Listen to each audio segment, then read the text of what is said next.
Le cinéma était important. On avait ces activités qui nous permettaient de rencontrer quand même des gens qui étaient des qu'on considérait comme des grands anthropologues à l'époque. Et donc il y avait aussi une vie à côté de la vie universitaire. Il y avait une vie intéressante que je menais comme étudiant, puisque je continuais à fréquenter le Carrefour international des étudiants. Et on avait un petit groupe de théâtre et on avait monté, j'avais joué dans la pièce de Camus Les Justes, qui est une pièce qui a encore une résonance aujourd'hui, puisqu'elle traite du terrorisme russe. Et donc tous les enjeux éthiques qui se posent quand on épouse des positions extrêmes et nihilistes. Donc on avait joué cela à l'université de Montréal, devant un parterre de copains et d'étudiants. Et c'était une troupe internationale, d'une certaine façon. Elle était dirigée par un des grands poètes haïtiens, d'origine haïtienne, qui s'appelait Gérard Étienne, qui était aussi metteur en scène. Et il y avait des Français, des Marocains. Donc il y avait aussi une vie théâtre, on faisait de la poésie, on avait un journal. Et c'est à cette occasion que j'ai rencontré aussi ce qui a été pour moi un milieu très important, qui était le Centre Montchanin, qui est devenu le Centre interculturel de Montréal.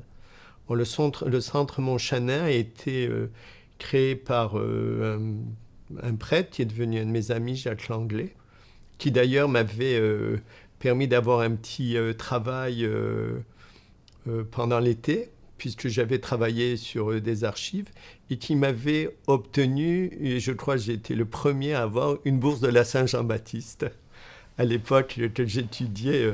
D'ailleurs, je me rappelle la rencontre avec le responsable à Saint-Jean-Baptiste, avec Jacques Langlais, qui était un peu gêné, mais qui n'osait pas dire « Mais attendez, qu'est-ce que vous venez faire ici? Vous n'êtes pas Canadien-Français, c'est la Saint-Jean-Baptiste ». J'ai dit, bah, après tout, Saint-Jean-Baptiste, ça fait partie de mon héritage, pourquoi pas. Donc j'ai eu une première bourse. Et le Carrefour, donc le centre Montchanin était très intéressant, parce que d'une part, il ouvrait à toute la lecture des ouvrages sur l'Inde. Donc Jules Montchanin, qui avait fait l'expérience d'aller vivre en monastère pendant des années, et qui avait influencé la pensée de Jacques Langlais, qui avait d'ailleurs beaucoup voyagé. Il y avait beaucoup d'activités intéressantes dans ce centre. Il y avait des soirées, ce qu'on appelait les vendredis soirs, où venaient des gens de différents horizons religieux et culturels. Il y a Raymond Panicard qui a contribué aux études sur la rencontre hindoue-chrétienne, Monseigneur Helder Camara du Brésil qui était venu.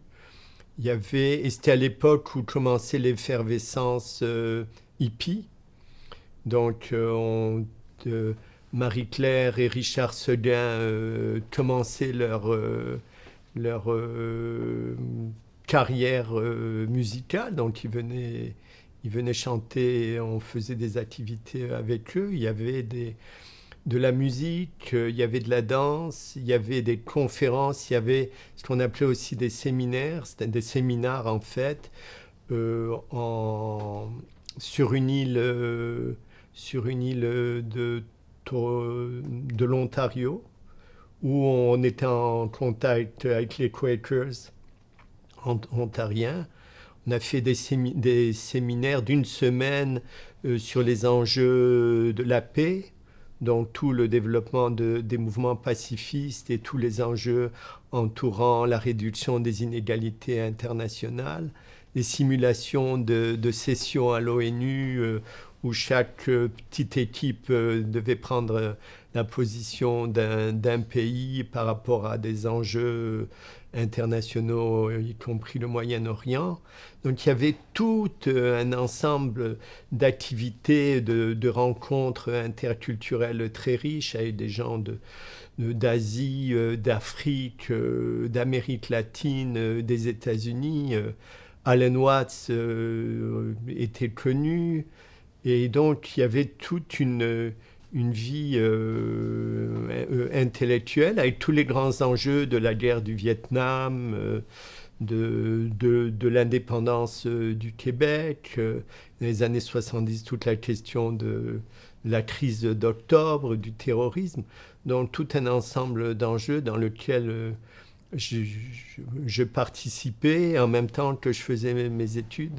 Donc, il y avait vraiment à la fois un pan intellectuel très fort avec les études anthropologiques et à la fois une vie expérientielle anthropologique puisqu'on était en contact avec des gens venus de tous les horizons, du Brésil.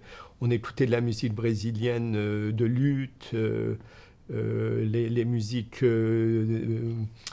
andines, les musiques africaines. Il y avait des joueurs de tambour africains, d'Haïti. Donc il y avait vraiment une immersion très forte qui s'est faite dans la vie québécoise qui était en train de s'ouvrir. On est à la fin des années 60, début 68, 70, donc au moment où la révolution tranquille commence à s'accélérer et on le voit avec l'ouverture et l'arrivée des groupes de gens venus des quatre horizons, du Vietnam, de l'Inde, d'Afrique, du Maghreb, etc. Donc il y avait une effervescence culturelle très importante qui a été en quelque sorte aussi visible avec l'Expo Terre des Hommes en 1967, où j'avais travaillé comme comment dit-on ça, pompiste dans une station d'essence qui se trouvait sur le site. Donc j'avais un bel uniforme et puis je nettoyais les vitres avec un train. Mais c'était une façon de gagner sa vie et de pouvoir aller à l'expo. Alors j'ai fait tous les pavillons, tant et plus de l'expo internationale, où là aussi il y avait tout un ensemble d'activités fort instructives à tous les plans. Et en même temps, en 67, j'ai fait mon premier périple au Québec, puisque j'ai fait le tour de la Gaspésie en stop. À l'époque, ça se faisait. On était 2 garçons, 2 filles. On avait pris nos sacs à dos. Puis on était partis visiter Gaspé, Percé, tout ça en stop, où des fois on attendait que quelqu'un veuille bien nous ramasser. Alors on mettait les filles en avant, qui avaient un avantage sélectif, dirais-je. Et nous, dès que la voiture s'arrêtait, on montait avec elle au grand désespoir du conducteur. Et une fois, on était pris et on a décidé de se partager. Alors, c'était intéressant parce que une partie avait pris la tente et l'autre partie avait pris les poteaux de la tente. Mais on ne s'est pas retrouvés. Donc, les gens ont dormi sous la tente affaissée. Nous, on se promenait avec nos poteaux. À l'époque, ce n'était pas des tentes légères. Mais c'était un voyage extraordinaire parce qu'on était allé jusqu'à Manic 5. Donc jusqu'au moment où ce grand barrage magnifique était en plein développement. Et on avait été pris en amitié par un des contremaîtres de Manic 5 qui nous avait amenés dans son chalet sur le lac Louise. On était à la pêche à la truite. J'en ai encore le souvenir de cette truite à la bière qu'on avait mangée en chantant « Si tu savais comme on s'ennuie » à la Manicouagan. Et donc, il y avait vraiment la grandeur du pays, la beauté du pays était vraiment visible dans une région très, très reculée. On avait vraiment l'impression d'être au bout du monde. Et donc, tout ce tour de Gaspésie avait été aussi passionnant parce qu'on était allé voir des usines des pâtes à papier, on a vu percer, on avait remonté la rivière de la Matapédia. Donc il y avait une connaissance et une admiration pour cette région qui, 50 ans plus tard, s'est prolongée puisque je vais souvent à Saint-Anne-des-Monts en Gaspésie où mon épouse travaille. Donc le lien avec la pêche et la Gaspésie s'est pas perdu. Donc c'était une vie assez équilibrée entre intellect, activité expérientielle et autres, jusqu'au moment où il a fallu se décider pour le terrain. Et là aussi, c'était une boîte à surprise, puisqu'à l'époque, en 68, Jean Benoît ouvrait ses terrains sur les Antilles. Et il y avait la possibilité de passer un été à faire du terrain aux Antilles. Et au lieu de le passer à Montréal, j'avais décidé d'aller faire mon premier terrain dans un petit village martiniquais qui s'appelait Grand-Rivière, qui est au nord de l'île, dans le cadre d'un projet de comparaison des communautés, des villages antillais, et en particulier des villages de pêcheurs. Donc il y avait des collègues, pas seulement sur la pêche, mais il y avait sur la linguistique et sur les plantations. Et donc il y avait des collègues anthropologues, dont Jean-Marc Philibert, dont on parlait tout à l'heure, qui étaient dans cette région. Il y avait des gens à Marie-Galante, à Saint-Barthélemy, en Guadeloupe. Il y avait toute une étude comparative des pêcheurs. Moi, j'avais travaillé dans ce petit village qui était un village du bout du monde. D'ailleurs, c'était le nom que donnaient les gens, que les locaux appelaient ce village de ce nom-là, la route finissait là. Et il y avait très peu de transport à l'époque. Le village s'ouvrait, mais il fallait décider avant 10 heures du matin si on voulait quitter le village ou non, parce qu'il n'y avait qu'un ou deux transports par jour. Et on arrivait dans la partie la plus tropicale de l'île. Donc on traversait presque une jungle avec tous les bruits de la jungle pour arriver sur ce petit village qui était dans le delta de la grande rivière, d'une rivière qu'il a traversée, avec derrière les contreforts de la montagne Pelée.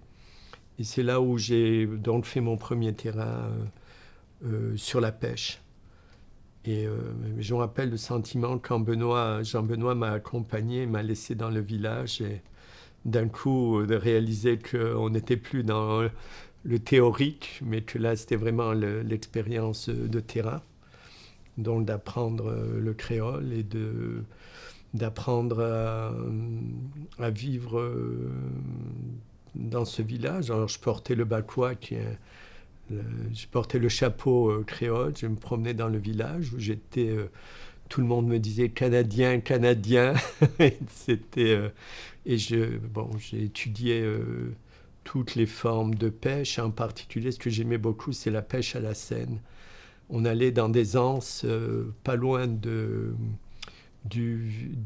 village, qui étaient de magnifiques anses sur la côte de la mer des Caraïbes, très tranquille, avec des plages de sable blanc. Vraiment sentiment d'être de Robinsonner sur une plage magnifique, sans village, donc c'était tout à fait des palmiers. Et il y avait ces bateaux qui arrivaient avec les grandes seines, qui sont des filets d'à peu près 1 kilomètre de long, qui étaient enserrés qui étaient tirés par des personnes et qui ramenaient le poisson vers la grève. Et il y avait tous ces petits poissons argentés qui sautaient et qui ont des dizaines de kilos de poissons qui se promenaient dans ces grands filets et qu'on mangeait ensuite. Et donc aller avec eux à la pêche et à faire l'expérience de ce que peut être la vie sur des petits bateaux, puisque c'était des gommiers ouverts, avec un moteur hors bord, avec 2 ou 3 personnes, et se promener dans l'Atlantique, où je les voyais pêcher à main nue des gros thons, comme le vieillard et la mer. C'était vraiment la même expérience que le livre de Hemingway, de ramener ces thons à la ligne sans canne à pêche, des thons qui pouvaient faire 100 ou 150 kilos. Et il y avait aussi des petits thons d'à peu près une dizaine de livres qu'il fallait assommer quand ils arrivaient sur le bateau pour pas qu'ils replongent. Et donc j'étais chargé de les assommer au boutou, l'instrument qu'on utilisait pour cette opération-là. Puis vraiment d'avoir le mal de mer et de préférer être dehors dans la mer que sur le bateau, tellement ça bougeait. Et de se dire sous la pluie, avec l'eau salée, le courage que ça prenait pour y aller tous les jours, affronter une mer quand même assez forte, et essayer de ramener la pitance et revenir souvent avec très peu de poissons. Donc c'était des expériences assez extraordinaires d'avoir les embruns qui arrivaient dans la figure, de regarder la façon dont ils se positionnaient par rapport aux points dans la mer, sur les côtes, pour retrouver les endroits où ils avaient des possibilités de prendre de poissons, où ils avaient placé les comment appelle-t-on ça, les nasses pour prendre les poissons, et de mener pendant un temps de façon, je dirais, touristique, la vie des pêcheurs, qui était très dangereuse, puisqu'un de mes amis du village est mort transpercé par un espadon sur ce petit bateau. Donc il y avait aussi des gens qui mouraient, et pour ramener le bateau, c'était une sacrée expédition, parce que c'était vraiment une plage volcanique très forte, très dure, avec des rouleaux, et il fallait pouvoir naviguer, être capable de ramener l'embarcation en suivant les courants, et puis ensuite de la tirer au sol. Donc il y avait là une vie de pêcheur extrêmement intéressante, qui s'articulait sur la plantation et sur l'agriculture vivrière. Donc moi j'étais intéressé à la pêche, mais j'avais surtout travaillé les relations interpersonnelles. Et quand je suis revenu pour ma maîtrise, j'ai fait ma maîtrise, j'ai écrit ma maîtrise sur les relations interpersonnelles dans 3 villages martiniquais, une comparaison de 3 villages. Il y avait Grand-Rivière que j'avais étudié. Et c'était intéressant parce que quand j'étais à Grand-Rivière, les gens me disaient « Mais il y a déjà quelqu'un qui portait votre nom, qui est déjà venu étudier ce village. » Je disais « Attendez, là. » Et effectivement, j'ai retrouvé dans les archives américaines, il y avait un centre, c'est Center for Human Studies, qui était dirigé par Vera Rubin, une des spécialistes de la région des Antilles, avec Lambros Komitas, un autre chercheur très connu qui a fait une bibliographie majeure sur les Antilles. Il a tout ramassé en 2 ou 3 volumes. Et effectivement, il y avait le journal de terrain d'un anthropologue qui était allé dans les années 56, je crois, s'appelait Lewis, donc il ne s'était pas trompé, portait presque le même nom que moi, et dans laquelle j'avais des notes très intéressantes de terrain, qui me permettaient de voir un petit peu les changements qui étaient survenus entre 56 et 68 dans le village. Et donc j'avais comparé mon village avec un autre village étudié par par un anthropologue qui s'appelait Morne Paysan, qui était le nom fictif d'un village martiniquais qui s'appelait Morne Vert, et un autre village de pêcheurs qui avait été étudié par Richard Price à l'époque, qui portait sur, je ne sais plus le nom exact. Et donc il y avait 3 villages. Il y avait un village strictement de pêcheurs, mon village qui était à la fois pêche, plantation, et un village paysan. Et donc ça donnait une base comparative intéressante des adaptations écologiques, mais aussi de l'ouverture des villages au reste de l'île. Et mon village se situait entre les deux en termes d'ouverture. Alors j'avais posé l'hypothèse que les relations interpersonnelles à Grand-Rivière se situaient entre ces deux extrêmes, donc de continuum, de fermeture et d'arrimage de morne vert au reste du pays qui était différente. Et donc j'avais fait mon mémoire sur les relations interpersonnelles, surtout à partir des travaux qui avaient été faits sur l'individualisme martiniquais, mais aussi les travaux sur les sociétés paysannes à l'époque où on étudiait les relations interpersonnelles.